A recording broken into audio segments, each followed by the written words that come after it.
In this video, I'll mention a few important aspects of the history of the modern scientific method. This is relevant to the question of design and the philosophical debate about methodological naturalism because the scientific method was birthed from Christian theism. It's hard to argue that allowing the possibility of a designer compromises the scientific method when the scientific method was invented from within Christian theism. First, it's important to realize that science, or the modern scientific method, was invented. The historian of science, Loren Eiseley, wrote that science is an invented cultural institution, an institution not present in all societies, and not one that may be counted upon to arise from human instinct.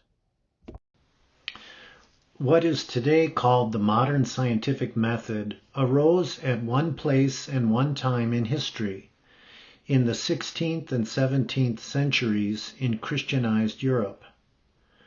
Loren Eiseley, writing in the middle of last century, wrote, "It is the Christian world which finally gave birth in a clear, articulate fashion to the experimental method of science itself." In a relatively recent book on this subject, Nancy Pearcey and Charles Thaxton wrote, "The type of thinking known today as scientific, with its emphasis on experiment and mathematical formulation, arose in one culture, Western Europe, and in no other." Three philosophical premises seem to be required for the practice of science. The first premise is that there is an order or regularity or rationality to the natural world. The second is that our minds are capable of discovering it. And the third premise is that the order in nature cannot be deduced, but can only be discovered by examination. These three premises are consistent with Judeo-Christian theism.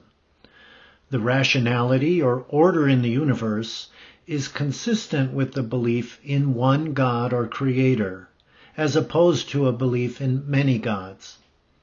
The premise that our minds are able to discover truth is consistent with the belief that we are made in the image of God, and thereby given the ability to think abstractly and discover. Finally, the premise that the order in nature cannot be deduced, but must be discovered by examination, is consistent with the belief that God created by choice, and so nature is contingent. Regarding the first point, C.S. Lewis wrote, "Men became scientific because they expected law in nature, and they expected law in nature because they believed in a legislator." The final point was stated clearly by René Descartes in his Principles of Philosophy. He wrote, "God might have arranged these things in countless different ways. Which way he chose rather than the rest, we must find by observation." While the three premises required for science are consistent with Christian theism, that belief system was around for 1600 years before the scientific revolution occurred. Some historians speculate that the printing press played a critical role in the birth of scientific thinking. But movable type had been invented in China and Korea centuries before Gutenberg. Yet the modern scientific method didn't arise in those cultures. Some argue that the Protestant Reformation may have contributed to the onset of science, at least indirectly. While the rise of the modern scientific method in Western Europe in the 16th and 17th centuries is an historical fact, the factors that led up to that is a complex topic. Some helpful books on the history of the modern scientific method are shown on this slide. This slide lists many of the pioneers of modern science who were Christian theists. The religious faith of James Clerk Maxwell, the discoverer of the classical theory of electromagnetic radiation, is evidenced by this inscription in Latin from the Book of Psalms that he requested to be engraved in the door to the Cavendish Laboratory in Cambridge, England. It reads, "The works of the Lord are great, sought out or studied by all that take pleasure therein." This slide shows statements of belief in a creator God by many of the pioneers of modern science. Many were convinced that the natural laws came from a lawgiver, namely God. Despite the fact that the modern scientific method was birthed and developed from Christian theism from about 1600 through the middle of the 19th century, in the early part of the 20th century, the belief arose that science must exclude God from explanations of all aspects of the physical universe, including the origin of life or even the origin of the universe. However, due to the recent accumulation of findings of science that seem to point to a mind outside of the universe, some question whether the notion of a creator or a designer of the universe will make a comeback within science.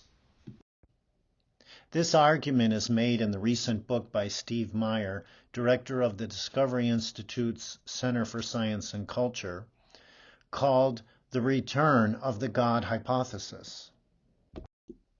This slide shows a list of relatively recent scientific discoveries that are not controversial, but that seem to be or to imply informational discontinuities with respect to unintelligent natural processes.